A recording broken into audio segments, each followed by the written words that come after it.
İşte öyle bir anda, tam da böyle zamanda rakı içmek iyi geliyor.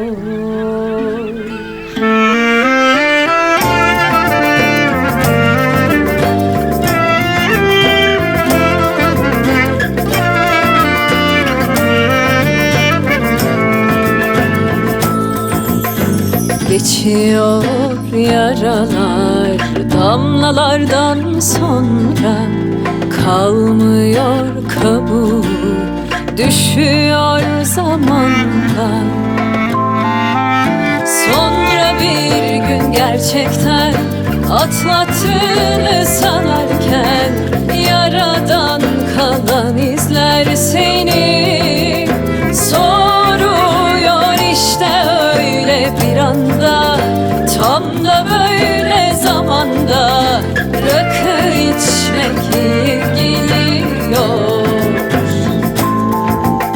Sonra bir gün gerçekten atlattığını sanarken, yaradan kalan izler seni soruyor.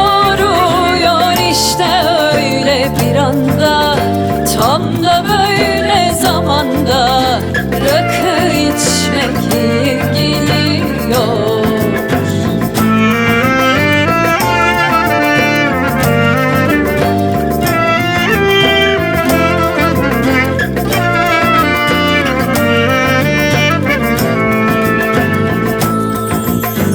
Yıllar, o yollar bitiyor zamanla. Ah, kimse aynı kalmıyor, sorma.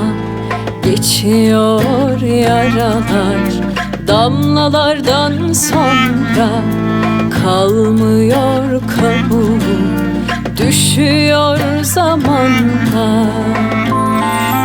Sonra bir gün gerçekten atlattığını sanarken, yaradan kalan izler seni soruyor. İşte öyle bir anda, tam da böyle zamanda rakı içmek iyi geliyor.